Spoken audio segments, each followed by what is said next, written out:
बिस्मिल्लाहिर्रहमानिर्रहीम अस्सलाम वालेकुम नाज़रीन। अनफूड पाकिस्तान में आप सबको खुशामदीद कहते हैं। क्या ज़ियारत वाक़े की हकीकत वही है जो सोशल मीडिया पर दिखाई जा रही है? क्या वाकई पुलिस के पास गोलियां ख़त्म हो चुकी थीं? क्या कमक जानबूझकर देर से भेजी गई, या फिर एक ऐसा बयानिया बनाया गया जिसका ज़मीनी हक़ाइक़ से कोई ताल्लुक़ नहीं? आज की वीडियो में हम ज़ियारत वाक़ये के एक एक पहलू पर बात करेंगे। वो तमाम दावे आपके सामने रखेंगे जो सामने आए, और देखेंगे कि आखिर इस सानहे के बारे में क्या कहा जा रहा है और उसका हकीकत से कोई ताल्लुक़ है भी या फिर नहीं।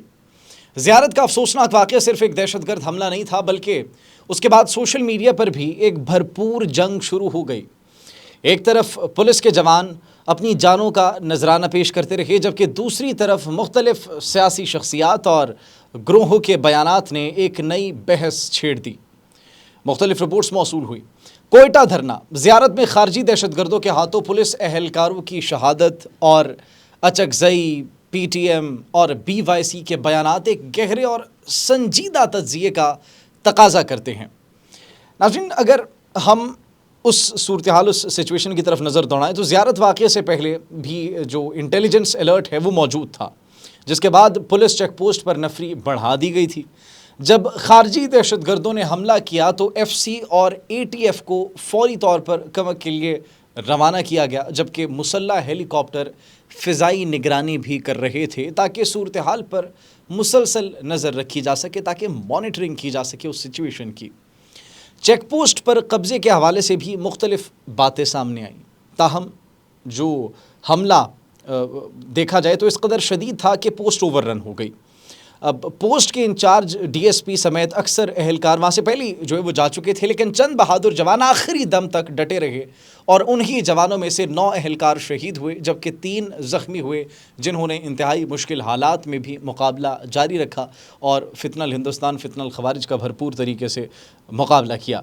अब बात करते हैं नाज़रीन उस दावे की जिसने सबसे ज़्यादा तवज्जो हासिल की। सोशल मीडिया पर कहा गया कि पुलिस के पास गोलियाँ ख़त्म हो गई थी, लेकिन ये महज एक प्रोपेगेंडा है, ये बेबुनियाद एक इल्ज़ाम है, ये सिर्फ एक झूठ है। ख़ुद खारजी दहशतगर्दों की जानिब से नाज़रीन जारी करदा वीडियोज़ अगर देखी जाए तो उसमें पुलिस का भारी असलहा और बड़ी मकदार में गोलियां कब्ज़े में दिखाई जाती हैं, जिसने ख़ुद इस दावे की नफ़ी कर दी है। इस दावे की नफ़ी के तौर पर उसको पेश किया जा रहा है कि एहलकारों के पास अगर गोला बारूद ख़त्म हो गया था तो ये जो आपने ख़ुद वीडियो बनाई है और ये जो सामान आपके पास है ये कहाँ से आया। एक और मुसलसल सवाल पूछा जा रहा है कि अगर हमला इतना बड़ा था तो कमक वक्त पर क्यों नहीं पहुंची।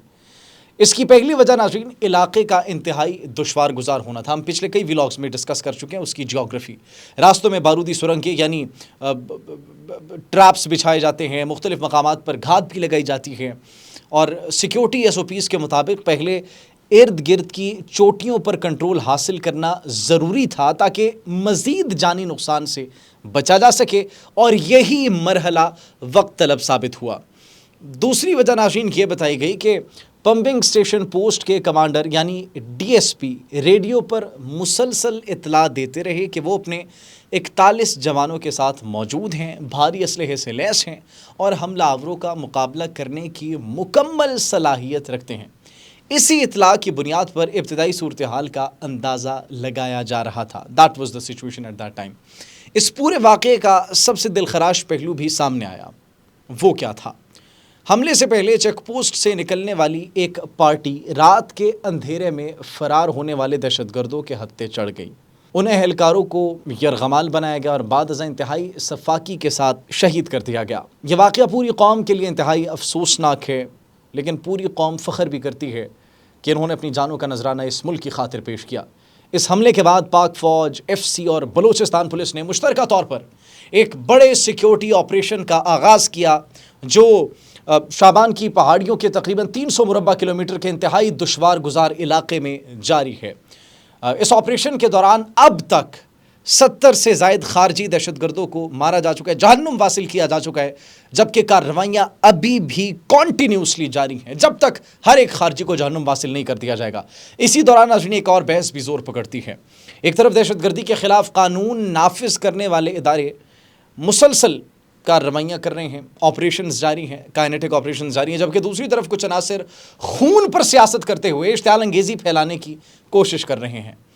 अमली तौर पर दहशतगर्दों के खिलाफ कार्रवाइयाँ करने वाले इदारे ही मैदान में मौजूद हैं और दहशतगर्दी के ख़ात्मे के लिए अपनी कार्रवाइयाँ जारी रखे हुए हैं। एंड एज़ वी सेड कि जब तक इनका कला कमा नहीं कर दिया जाता तब तक ये कार्रवाइयाँ जारी रहेंगी, जब तक इनको इनके मंतकी अंजाम तक नहीं पहुंचा दिया जाता। पाकिस्तान नाज़रीन, खुसूसन बलूचिस्तान के अवाम इन नाम नहाद करप्ट और अशराफिया सरदारों और सियासतदानों को बखूबी पहचानते हैं, जो आम आदमी के मसाइल के बजाय अपने सियासी मफादात को तरजीह देते हैं। और अवाम अब उनके बयानी और किरदार को पहले से ज़्यादा समझने लगे हैं, बड़े अच्छे तरीके से समझने लगे हैं।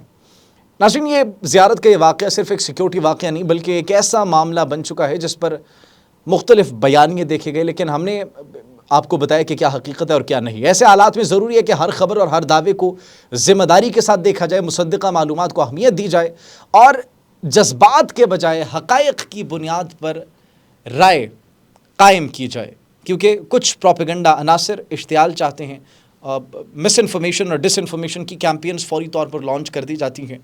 हमारी सिक्योरिटी फोर्सेस, हमारी बहादुर अफवाज काइनेटिक ऑपरेशंस कर रही है, अपनी जानों का नजराना पेश कर रही है, लेकिन इट इज़ आवर रिस्पॉन्सिबिलिटी कि हम भी झूठ और सच के माबैन फ़र्क कर सकें, क्योंकि दैट मैटर्स अ लॉट। नाज़रीन, आप इस हवाले से क्या सोचते हैं? कमेंट सेक्शन में अपनी कीमती राय से ज़रूर आगाह कीजिएगा। मुझे इजाज़त दीजिए। अल्लाह निगहबान।